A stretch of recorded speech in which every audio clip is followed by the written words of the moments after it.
சத்தீஸ்கர் மாநிலம் மகாசமுந்த் மாவட்டத்தில் இருக்கக்கூடிய சிறிய கிராமத்தோட பெயர் தான் பாரதிய பந்தா.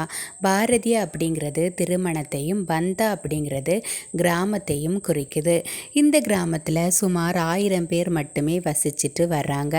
இந்த கிராமத்தில் பல 100 ஆண்டுகளுக்கு முன்னாடி திருமண ஊர்வலத்திற்கு போன எல்லா விருந்தினர்களும் கல்லாக மாறியதாக ஒரு கதை இருக்குது.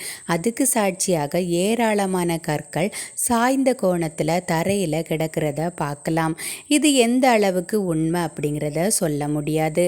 ஆனால் கிராமத்தில் காணப்படக்கூடிய காட்சி உண்மையிலேயே ஆச்சரியமாக இருக்குது. ஒரு முறை அரசனோட திருமண ஊர்வலம் இந்த கிராமத்தின் வழியாக சென்றதாக அந்த கிராமத்தில் இருக்கக்கூடிய பெரியவர்கள் தெரிவிக்கிறாங்க.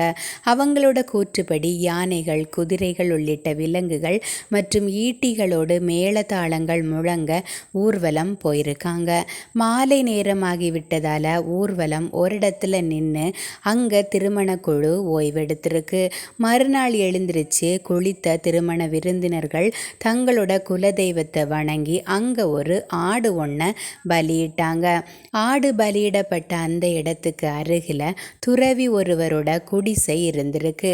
துறவி முற்றிலும் ஒழுக்கமான நெறிமுறைகள் கூட வாழ்ந்து வந்த நிலையில் குடிசையை சுற்றி மிகவும் சுத்தமாக பராமரிச்சுட்டு வந்தார். ஆனால் திருமண விருந்தினர்கள் வெட்டிய ஆட்டோட இரத்த கரை குடிசையோட அருகிலேயே படிஞ்சிருந்துச்சுது. இதை கண்டு ஆத்திரமடைந்த துறவி திருமண ஊர்வலம் முழுவதையும் கல்லாக மாறும்படி சபிச்சாரு.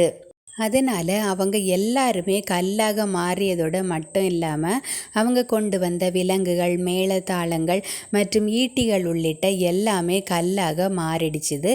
மேலும் இந்த நிலம் விவசாயமே செய்ய முடியாத அளவுக்கு தரிசாக மாறிட்டதாகவும் இந்த காரணமாகத்தான் அந்த கிராமத்துக்கு பாரதிய பந்தா அப்படின்னு பெயர் வந்ததாகவும் அந்த கிராமத்தை சேர்ந்த முதியவர்கள் சொல்கிறாங்க. பொதுமக்களோட நம்பிக்கை இப்படி இருந்தாலும் தொல்பொருள் ஆராய்ச்சிகள் பல நடந்திருக்கு.